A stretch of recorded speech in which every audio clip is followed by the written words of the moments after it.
Okay. There he is. Good morning. Good morning. Good morning. How are you? I'm doing well, thanks. I hope you are. Yes, doing great. Good, good. We'll get right into it for you then. First question will come from Andrew Jones. Go ahead, Andrew. Hey, Coach, when DeMarco came in, part of the label was that he was a shooter, but we've seen a lot more things start to kind of come out of his game here in recent weeks. There's a lot of prongs to it. What are your expectations that you see, the things that will grow from his game over the next couple of weeks? And what are some of the things he does really, really well that you see every day in practice that maybe people are just starting to see in some of the games right now? Yeah, I'm unfamiliar with the label that he had. I just know that he's a guy that can shoot the ball from the outside. He can make shots. He also has the ability to attack the basket. He's athletic enough to finish strong. He can handle the basketball. And so, you got another ball handler out there on the floor that can help and relieve pressure in case you're pressed or you need somebody else to initiate offense. And then defensively, he's got really good feet. And so he's a really good on-ball defender, very athletic, good hands. And in the last game against Louisville, he attacked the offensive glass. So, as I said before, the number one thing with DeMarco is getting it to gear 5 and keeping it in gear 5. And when he does that, he's a really special player. And I was really proud of the way that he played against Louisville. And he's just getting better and better throughout the season. If I can ask a quick follow-up, you mentioned gear 5 Saturday at Louisville. He also spoke about having more confidence. Do those go hand in hand? Gear 5 stays in gear 5 when he's more confident and as he gains more confidence? I can't speak for him. I can only speak for myself. I don't link together playing at tremendous pace and having confidence. I think having confidence and playing at tremendous pace, I think those are things that you can do consistently every day. It's not dependent on any circumstances. It's going as hard as you can go and being confident out there on the floor. I wouldn't link them together, but I also think that it shouldn't be conditional. Those are things that should be guarantees that consistently you bring every day. Thank you. We'll go to Royal Howell. Go ahead, Royal. Good morning, Coach. How you doing? Good. How are you? I'm doing well. How important has it been for you, Coach, to have that bench depth? Against Virginia, I believe Jalen Washington had 13 and 6, 27 minutes. DeMarco against the Cardinals had 14 and 5. Not necessarily having the next man mentality standpoint, but being ready to perform when your numbers call. How important has that been for you, Coach? No, it's been great.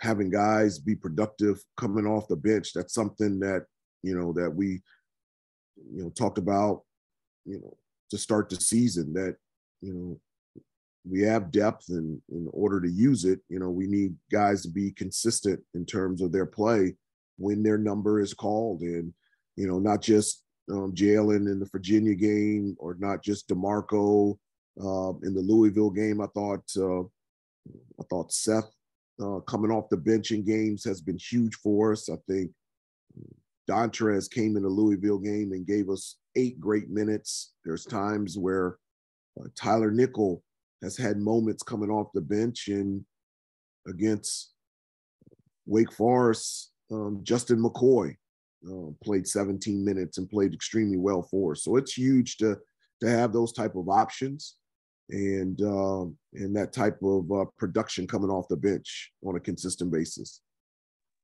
Thank you, Coach. Brett Friedlander, go ahead, sir. Hubert, your predecessor made no secret of the fact that he disliked NC State, and I was kind of wondering, how passionate are you about rivalry games, and how do you treat those when you're dealing with your players? Do you bring it up, or is it just something that's given? I don't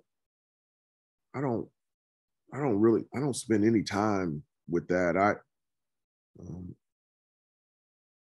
I have tremendous respect for all the coaches and programs and the universities, and I like competing against everybody. It just doesn't matter. The way that I grew up, and the way that I was taught is that when you cross the line, it's live action.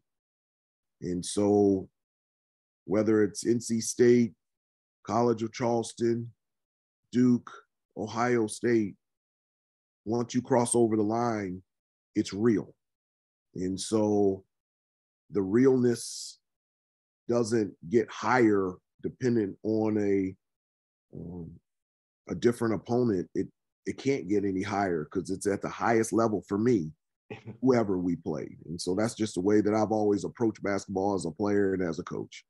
Because the players have interaction with their fellow students, do you think that they look at it any differently or more intensely or anything like that?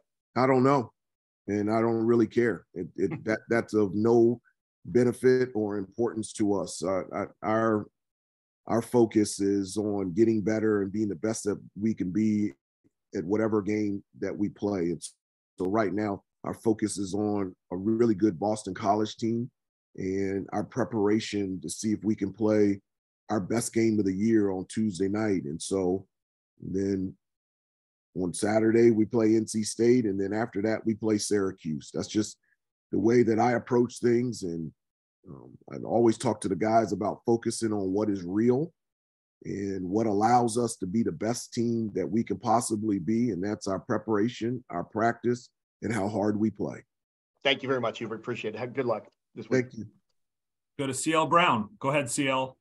Hi, Hubert. RJ kind of got off to a slow start shooting the ball at the beginning of the year, but has obviously since, worked those things out. Is there anything in particular? What have you seen from him in terms of how he's come along this season shooting? Yeah, I would say a couple things. I'm just not, and again, I filter it through, my own experience. I just, there's times where you shoot the ball and just, for whatever reason, you're just not in rhythm and it doesn't go in. But when you're a good shooter, I just always feel like the percentages will even out, And so if you miss 10, I've always believed, and had confidence that the next 10 are going in. And so, for RJ, he's a great shooter and a great scorer. And so his percentages getting back to normal is not a surprise to me because he's a really good scorer and a really good shooter. At the beginning of the year, he was dealing with an injury on his shooting hand. He dislocated one of his fingers on his shooting hand right before the start of the season, and he had it taped up, and it bothered him for a while. And so maybe that contributed a little bit because I know now it feels 100% and great, but he is shooting the ball extremely well right now. He's in a good rhythm, and but it's not surprising to me that his percentages have gotten back to where they are right now.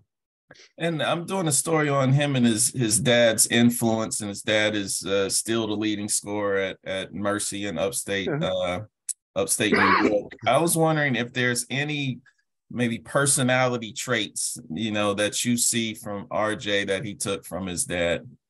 RJ's just like his mom. His mom. He is. His dad is unbelievable. He's very talkative, very loud, and